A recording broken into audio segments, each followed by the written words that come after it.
बच्चों, तो आज हम लोग जो है क्लास 12th फिजिक्स का जो पार्ट 1 बुक है उसमें जो है मोस्ट इंपॉर्टेंट टॉपिक कवर करेंगे जो हमारे बोर्ड एग्जाम के लिए जरूरी है।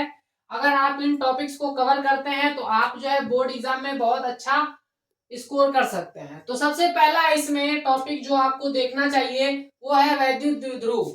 फिर उसके बाद जो है वैद्युत द्विध्रुव आघूर्ण को भी देख लेंगे, इनकी डेफिनेशन को आप याद कर लेंगे। उसके बाद जो है इनके फॉर्मूलाज भी होते हैं, उन फॉर्मूला उनके सूत्र को भी याद रख लेंगे, क्योंकि जो है इनके सूत्र पर जो है आप लोग को डेफिनेशन के साथ साथ जो है आप लोग को आंकिक प्रश्न भी दिया गया होता है। जब भी आप देखेंगे 2 या 3 नंबर के क्वेश्चन में तो आपको दिखेगा कि डेफिनेशन के साथ साथ जो है आप लोग का छोटा छोटा न्यूमेरिकल भी अटैच रहता है। तो आप जो है कोशिश ये करें कि जो भी डेफिनेशन याद कर रहे हैं तो उन डेफिनेशन के अगर फॉर्मूलाज आपको पता है तो जो है आप बहुत ही आसानी से अच्छा नंबर स्कोर करेंगे।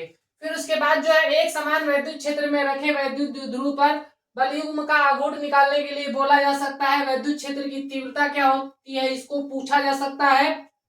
और इसका भी छोटा क्वेश्चन मिल सकता है आंकिक प्रश्न में। अक्षीय एवं निरक्षीय बिंदु पर वैद्युत क्षेत्र की तीव्रता का व्यंजक निकालने के लिए आपसे बोला जाएगा। ये जो है किसके लिए होता है, वैद्युत द्विध्रुव के लिए आप लोग का होता है कि वैद्युत द्विध्रुव कि अक्षीय बिंदु पर जो है वैद्युत क्षेत्र की तीव्रता ज्ञात करिए। या तो ऐसे पूछा जा सकता है कि जो है निरक्षीय बिंदु पर वैद्युत क्षेत्र की तीव्रता का व्यंजक प्राप्त करिए। ये दोनों अलग अलग होता है, इन दोनों का आप डेरिवेशन देख लेंगे। ठीक है, ये इसमें से कोई एक दिख सकता है आपके बोर्ड एग्जाम में। उसके बाद जो है गॉस का प्रमेय जो है ये आपको पढ़ लेना चाहिए, बहुत ही इंपॉर्टेंट है ये। गॉस का प्रमेय आप देखेंगे और इसकी सहायता से आवेशित लंबे तार के निकट वैद्युत क्षेत्र की तीव्रता निकालने के लिए, उसका व्यंजक निकालने के लिए आपको बोला जा सकता है, उसका निगमन करने के लिए बोला जा सकता है। तो इसको भी आप जरूर देख लेंगे। संधारित्र की धारिता क्या होती है ये पूछा जा सकता है और इस पर जो है आंकिक प्रश्न भी देखने को मिल सकता है। समविभव पृष्ठ किसे कहते हैं ये आप पढ़ लेंगे। उसके बाद समांतर प्लेट की धारिता क्या होती है ये आपको इसका व्यंजक निकालने के लिए बोला जाता है।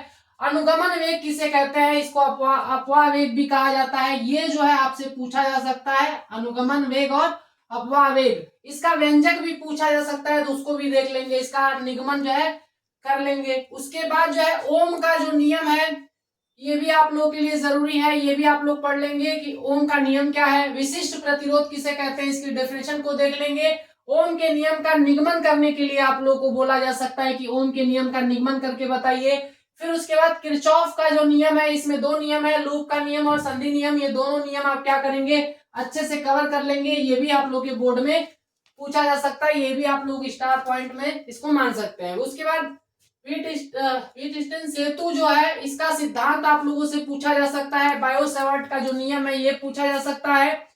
2 समांतर रेखीय धारावाही चालकों के बीच जो है आप लोगों का चुंबकीय बल का व्यंजक निकालने के लिए बोला जा सकता है, ये भी आप लोग का इंपॉर्टेंट है। धारामापी को अमीटर तथा वोल्ट मीटर में कैसे परिवर्तित किया जाता है ये भी पूछा जा सकता है। नति कोण या नमन कोण जो है ये भी आप लोग देखेंगे।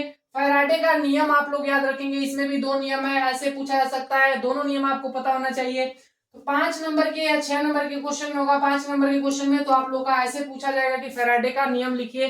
तो जितने नियम होंगे वो सब लिखने होंगे और अगर 2 नंबर या 3 नंबर में होगा तो कोई एक नियम लिखने के लिए बोला जाएगा।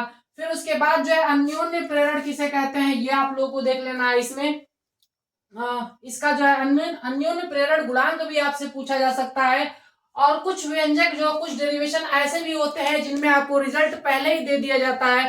जैसे आप लोगों से बोलेगा कि जो है एल लंबाई के जो है किसी चालक तार को जो अगर कोणीय वेग ओमेगा कोणीय वेग से क्या किया जाता है, घुमाया जाता है, तो चुंबकीय समान चुंबकीय क्षेत्र में घुमाया जाता है तो वैद्युत वाहक बल का जो है व्यंजक प्राप्त करके बताइए। ऐसा क्वेश्चन पूछा जा सकता है। एलसीआर सर्किट से रिलेटेड क्वेश्चन पूछा जाएगा कि इसकी प्रतिबाधा निकाल के बताइए। एलसी सर्किट जो होता है उसमें जो आप लोग का पूछा जाएगा प्रतिबाधा निकालने के लिए।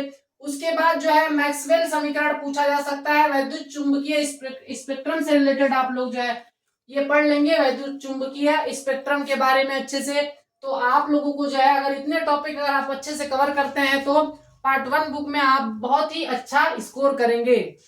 गाइस मेरी वीडियोस अगर आपको अच्छी लग रही हैं तो मेरी वीडियोस को ज्यादा से ज्यादा शेयर करिए, मेरे चैनल को सब्सक्राइब करिए। और अगर आपको इसमें से कोई भी टॉपिक अगर आप इंटरेस्टेड हैं जानने के लिए तो आप जो है कमेंट में लिख सकते हैं, मैं उस टॉपिक को अच्छे से क्लियर करूंगा। Thank you guys.